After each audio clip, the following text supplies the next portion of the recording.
Olá, seja bem-vindo a esse vídeo e a esse canal. Bom, sem enrolação, se você clicou no play aí, é porque você quer saber mais sobre o Espiritismo através do livro O que é o Espiritismo de Allan Kardec. Estamos ainda no diálogo com o sacerdote, no capítulo 1 do livro, terceiro diálogo, e vou falar uma palavra inédita que eu não usei até agora nesse estudo. Um texto riquíssimo, riquíssimo, é uma maravilha. Uma questão só. Neste vídeo, trataremos de apenas uma questão. Vamos falar de Adão e Eva, vamos falar de reencarnação, vamos falar de inferno, da eternidade, das penas, coisas que os nossos amigos católicos têm dificuldade de entender aqui na nossa doutrina. Vamos lá? Direto para a pergunta do sacerdote. Dissestes que o Espiritismo não discute os dogmas e, entretanto, ele admite certos pontos combatidos pela Igreja, tais como, por exemplo, a reencarnação, a aparição do homem na Terra antes de Adão, nega a eternidade das penas, a existência de demônios, o purgatório e o fogo do inferno.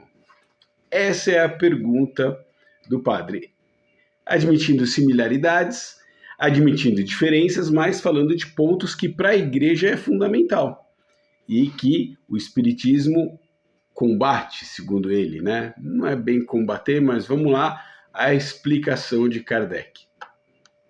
Já há muito que esses pontos estão sendo discutidos. Não foi o Espiritismo quem os pôs em litígio. São pontos sobre alguns dos quais há controvérsia mesmo entre os teólogos e que só o futuro julgará. Um grande princípio domina a todos, a prática do bem, que é a lei superior e condição sine qua non do nosso futuro, como nulo prova o estado dos espíritos que conosco se comunicam. Enquanto a luz não se faz para vós sobre essas questões, crede, se o quiserdes, nas chamas e torturas materiais, se julgais que isso impede que pratiqueis o mal. Essa crença, porém, não as tornará mais reais se elas não existirem. Olha só, vou parar aqui dois parágrafos da resposta de Kardec. Muito bem, primeiro ele afirma o seguinte, olha, essas questões que você diz que o Espiritismo contrapõe, na verdade até entre vocês existem discussões teológicas. Nem todos admitem exatamente as coisas como estão escritas na Bíblia, né? Por exemplo, Adão e Eva, o fogo do inferno, a eternidade das penas para quem comete erros nessa encarnação e etc e tal. Mas, olha que bacana que ele fala. Uma coisa nós temos em comum, certo? Qual que é? Tanto o Espiritismo quanto o Catolicismo queremos que todos os cidadãos pratiquem o bem. Isso é importante, isso é ponto fundamental para o nosso futuro. Aí no parágrafo seguinte ele fala o seguinte, se vocês querem acreditar nessas coisas para que isso impeça que vocês pratiquem o mal, beleza, tá valendo. Mas não é porque vocês acreditam que elas são reais. Olha que legal. Então o Espiritismo também quer, como o catolicismo, que se pratique o bem. Isso é ponto fundamental para todos nós. É isso que nos tornará seres humanos melhores para que continuemos a nossa escalada evolutiva. O catolicismo quer isso? Quer. O espiritismo quer isso? Quer. Bacana. Agora ele fala o seguinte, só que vocês usam essas coisas, né, o fogo do inferno, a pena eterna para quem comete erros, como métodos de fazer com que as pessoas não pratiquem o mal pelo medo, pela coação, pela ameaça. Olha, se você fizer isso, você vai para o inferno. Se você fizer aquilo, vai para o purgatório. Né? Se você não se arrepender e por aí vai. Esses são os instrumentos que a doutrina católica, que a religião católica, usa. O Espiritismo não. Vamos com as razões de Kardec agora, né? Nada como o bom senso e a razão para analisar os fatos. Vamos lá, ele relaciona aqui alguns exemplos. Eu estou numerando eles, mas o texto está fluido, tá bom? É que eu quis didaticamente enumerar para ficar mais fácil da gente conversar aqui. 1. Acreditais que não temos mais de uma existência corporal, mas isso não impede de renascerdes aqui ou em outra parte, se assim tiver de ser, apesar de não quereres. 2. Credes que o mundo todo foi criado em 6 vezes 24 horas, mas, apesar disso, a Terra nos apresenta a prova do contrário, escrita em suas camadas geológicas. 3. Estais convencido de haver Josué feito parar o Sol, o que não dá lugar a que deixe de ser a Terra que gira. 4. Dizeis que a data da vinda do homem à Terra não vai além de 6.000 anos. Adão e Eva, aí parênteses meu. A isto, porém, não priva que os fatos vos contradigam. E que direis se um dia a geologia demonstrar por traços patentes a anterioridade do homem, como já tem demonstrado tantas outras coisas? Ponto aqui para a gente comentar. 4 exemplos que Kardec usa. Bom, primeiro, reencarnação, né? Olha, vocês podem não acreditar que a gente tem mais uma existência, mas isso não impede, ele afirma, que vocês reencarnem aqui, ainda que não queiram. Você pode acreditar no que você quiser, mas lei natural é lei natural. Então, quando ele desencarnar, ele vai ver bem como é que é, e vai inclusive pedir para reencarnar, como todos nós pedimos para fazermos o nosso ajuste, mais do que isso, para que tenhamos oportunidade de fazer o bem e crescermos espiritualmente. Acredita que a Terra, o mundo todo foi criado em 6 dias? É óbvio, né? E aí ele fala que o próprio planeta apresenta a prova em contrário. Como? Nas suas camadas geológicas, olha que coisa linda. Na evolução, no estudo dos minérios, no estudo das plantas, você pega plantas, assim, eu não sei se vocês sabem, lógico que não devemos ter, eu acho, né? Não entendo muito, uma árvore com 6.000 anos no planeta. Mas quando nós cortamos o tronco de uma árvore, nós temos ali vários anéis que mostram a idade dela. Hoje é possível muito fácil calcular a idade de uma árvore pela quantidade dos seus anéis. Mais do que isso, e aí eu vou direto ao quarto ponto, pulando o terceiro. A geologia e os avanços da ciência. Hoje, com a datação por carbono que a ciência faz hoje, com a tecnologia atual, você pode determinar a idade de vários materiais, minerais e materiais do planeta.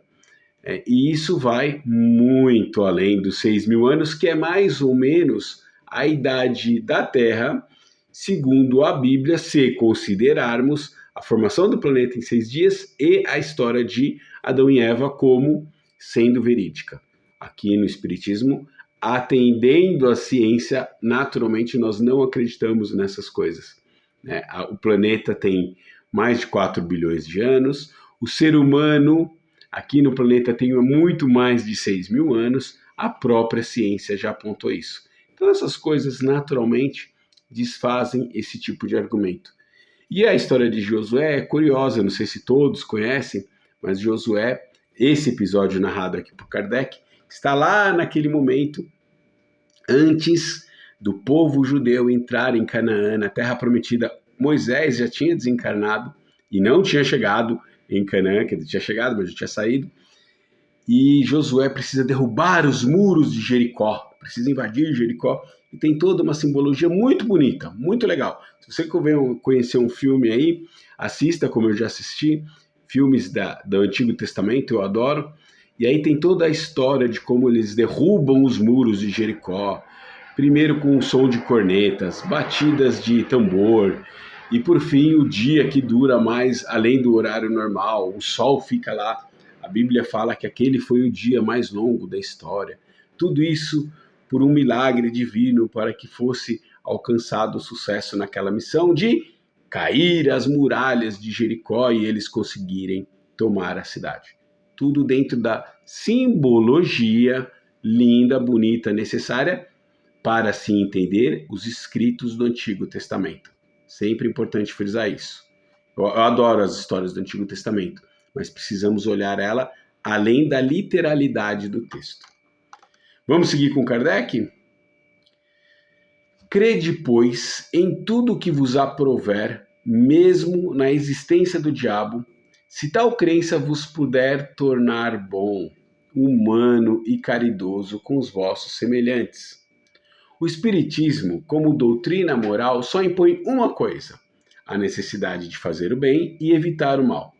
É uma ciência de observação que, repito, tem consequências morais, que são a confirmação e a prova dos grandes princípios da religião. Quanto às questões secundárias, ele as abandona à consciência de cada um. Já vou parar de novo aqui para comentar. O que é fundamental? De novo, até vou repetir um pouco do que falamos no começo. O que é fundamental? Fazer o bem. Nisso concordamos com a religião católica? Sim. O resto, ele fala que o resto são questões secundárias, são menos importantes. Se eles precisam do diabo como uma ameaça, como uma coação, para que isso regre um freio moral, para que isso regre o comportamento deles, muito que bem. Aqui no Espiritismo, mais para frente eu vou entrar, tem um pouco disso sim, aqui principalmente quando se trata do Espiritismo brasileiro. Daqui a pouco eu vou aprofundar isso. Mas no Espiritismo não. Nós temos os espíritos que vieram conversar com a gente, que contam da sua experiência, que contam dos efeitos, as consequências da vida que viveram. Então contam como era a vida deles na Terra, contam como é a consequência daquilo tudo que eles fizeram na Terra, a hora que eles adentram de volta o plano espiritual. E isso é o parâmetro. Isso é a doutrina que eles trouxeram para a gente. Mais do que a doutrina, é a vivência deles. É a vivência deles. Isso é exemplo maravilhoso para a gente. É ensinamento maravilhoso para a gente. Então, olha, nós vivemos assim e a consequência foi essa. Estamos aqui contando para vocês, seres humanos encarnados. Mas ajam como melhor lhe aprouver. Avisamos. Vamos voltar em Kardec. Notai bem, reverendo, que alguns dos pontos divergentes que acabastes de falar não são, em princípio, contestados pelo Espiritismo. Se tivesseis lido tudo quanto tenho escrito a respeito, teríeis visto que ele se limita a dar-lhes uma interpretação mais lógica e racional do que a que vulgarmente se lhes dá. É assim, por exemplo, que ele não nega o purgatório. Antes, pelo contrário, demonstra sua necessidade e justiça. Vai mesmo além, ele o define. O inferno foi descrito como uma imensa fornalha, mas ele será assim também compreendido pela alta teologia? Pergunta de Kardec, Kardec mesmo responde: evidentemente não. Ela lhe diz muito bem que isto é uma simples figura, que o fogo ali se consome, que ali se consome é um fogo moral, símbolo das maiores dores. Quanto à eternidade das penas, se fosse possível pôr-se a voto tal questão, para se conhecer a opinião íntima de todos os homens que raciocinam e se acham no caso de compreendê-la, mesmo entre os mais religiosos, se veria para que lado penderia a maioria. Porque a ideia de uma eternidade de suplícios é a negação da infinita misericórdia de Deus. Ponto em Kardec de novo e vamos conversar outra vez. Olha só, vamos falar aqui de inferno, né? Inferno, bicho que começa pegando falando de inferno. Vocês querem falar de inferno? Nós não negamos o purgatório, não negamos o inferno, mas damos a ele uma explicação mais lógica. Primeira, a questão do purgatório, vamos pensar na justiça, na importância da justiça divina. Isso faz mais sentido do que um purgatório, um lugar onde se vai lá pagar os pecados por um período, cumpriu a pena, está liberado.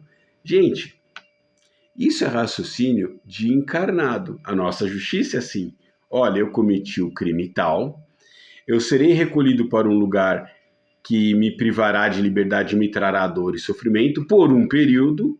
Cumprido o prazo desse período, saio eu de volta para a vida liberta. Você acha que a justiça divina é mesmo assim? Essa é a justiça dos homens. Purgatório é aqui a nossa prisão, o nosso presídio, cumprimos uma pena e depois estamos liberados? Não é isso o purgatório? Quem inventou isso, o homem ou foi Deus? O homem criou essas coisas. Né? Alguém ouviu falar em purgatório quando Jesus deu algum dos seus ensinamentos? Não, né? Então essas criações do homem são criações do homem imperfeito, o homem que tem a capacidade máxima de estar vivendo aqui em um mundo de provas e expiações. Então, sou eu, é você que está assistindo esse vídeo, e nós inventamos e criamos essas coisas. E como o máximo que a gente consegue entender de justiça é isso, nós pegamos e copiamos o nosso modelo para a justiça divina, em vez de fazer o contrário. Esse é o purgatório. O fogo do inferno, pergunta Kardec, não seria um fogo moral? Não seria aquele espírito sofrendo as consequências, através do seu julgamento da sua própria consciência, de todos os males que fez? Afinal de contas, fogo queima matéria, fogo não queima espírito, né? Então, essa ardência do fogo do inferno não seria uma analogia, não seria uma explicação, uma figura de linguagem para que a gente entenda o tamanho do nosso sofrimento diante da exceção, do excesso da nossa maldade aqui na Terra? Que quem vai para o inferno e vai arder ali eternamente naquele fogo terrível é porque fez muito mal na Terra, eternamente. E a outra coisa é justamente o eternamente, né? O que Kardec vai combater aqui. Essa pena eterna, será que até mesmo entre os grandes teólogos, ele questiona, entre os grandes teólogos da religião católica, será que se perguntar aí, numa profunda reflexão individual, será que eles vão concordar mesmo que é assim? Por quê? Porque isso não bate assim de frente, não dá um choque danado com a infinita misericórdia de Deus? Será que Deus quer que alguém que cometa erros numa vida pague pela eternidade os erros que cometeu sem uma chance de se redimir? Faz sentido isso? Né? Se Deus é todo bondade, Deus é todo amor, Deus é todo justiça, tem justiça nisso? Vamos até esquecer a bondade e o amor. Tem justiça nisso? De novo, esse é o modelo dos homens. Nós temos aqui penas eternas, entre aspas, né? Na Terra, não temos? Você condena alguém a ficar preso até o fim da vida dele. Se não condenar à morte, você dá lá uma pena em que ele é obrigado a ficar preso até o dia que ele morrer.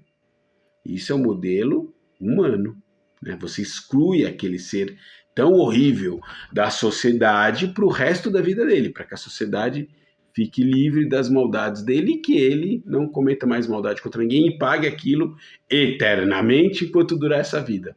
Isso é um modelo humano. Como nós não somos perfeitos na nossa justiça, também não somos todo bondade, não somos todo amor, muito menos todo misericórdia, para a gente faz sentido. Agora, para Deus, faz mesmo. Voltando para Kardec, eis demais o que avança a doutrina a tal respeito. Agora vamos falar da doutrina conversando sobre essas coisas. A duração do castigo é subordinada ao melhoramento do espírito culpado. Nenhuma condenação por tempo determinado é pronunciada contra ele. O que Deus exige para pôr termo aos sofrimentos é o arrependimento, a expiação e a reparação. Em uma palavra, um melhoramento sério e efetivo, uma volta sincera ao bem. O espírito é, assim, o arbítrio da sua própria sorte. Sua pertinácia no mal prolonga-lhe os sofrimentos. Seus esforços para fazer o bem os minoram ou abreviam. Sendo a duração da pena subordinada ao arrependimento, o espírito culpado, se não se arrependesse e nunca melhorasse, sofreria sempre. E para ele, então, a pena seria eterna. Vou fazer um parênteses aqui. Olha o inferno aí. Olha o inferno aí. Se o espírito nunca se arrepende, se ele persiste no mal, a longevidade do seu sofrimento parece eterna. Por quê? Porque só vai mudar a hora que ele se arrepender, a hora que ele parar de fazer o mal e começar a fazer o caminho contrário. Continuando em Kardec. Essa eternidade de penas deveria ser entendida no sentido relativo e não absoluto.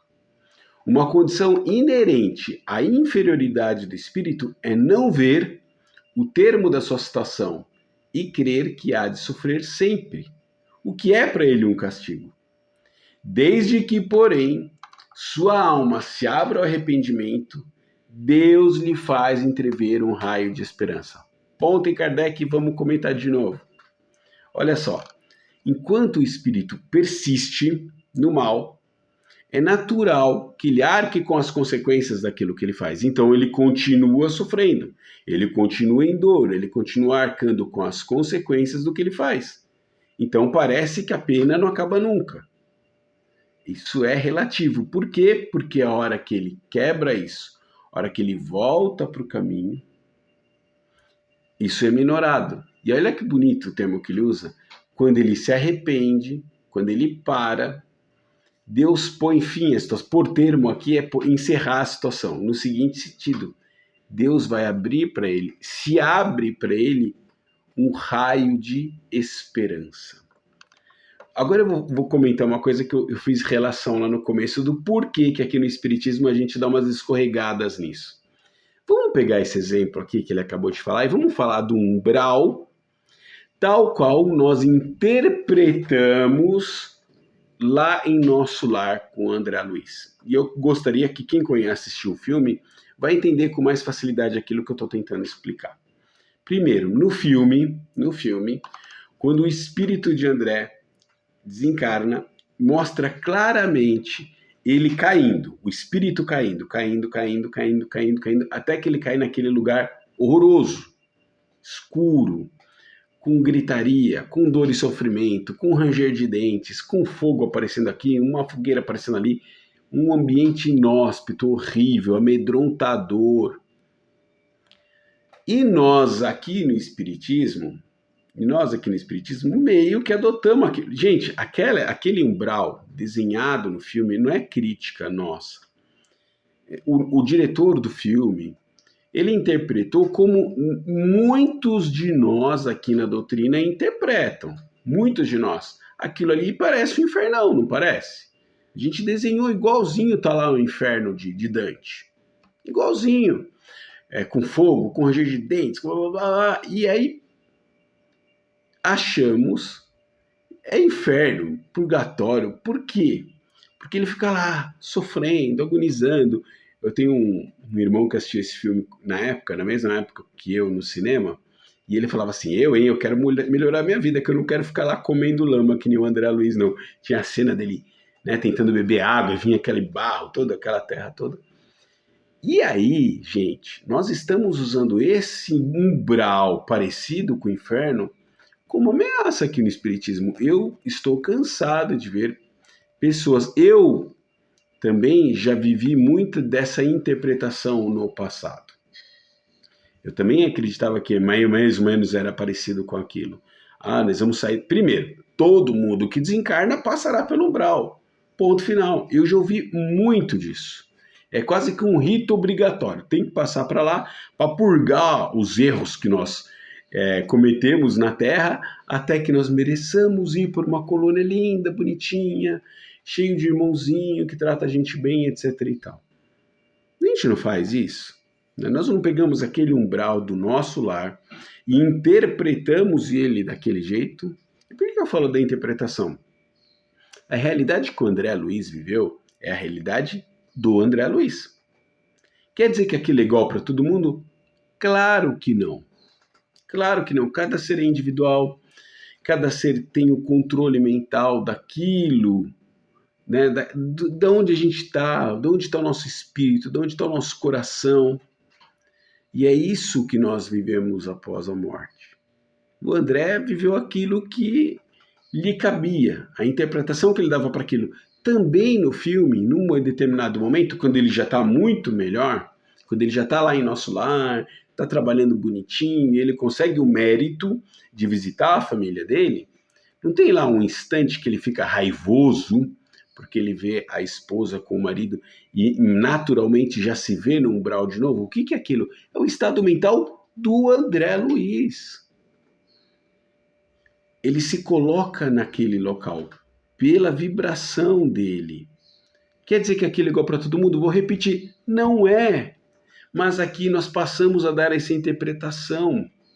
Passamos a amedrontar as pessoas. Olha, aliás, se fala muito, com muita frequência. Eu que não quero ir para um umbral, eu que não quero passar por aquilo. Bem como usamos outras interpretações, né, do bônus hora. Eu estou trabalhando para ganhar bônus hora, como se aquilo fosse uma regra geral para todo mundo. Não é, não é. Então nós temos que pegar essa razão de Kardec. Por isso que é muito legal voltar para a base, voltar para a origem. Vamos entender as razões, a lógica. Quando fala fé raciocinada, é isso aqui. É usar a razão. Quando eu pego uma história que nem do André, uso a razão e interpreto de acordo com a razão, com o raciocínio.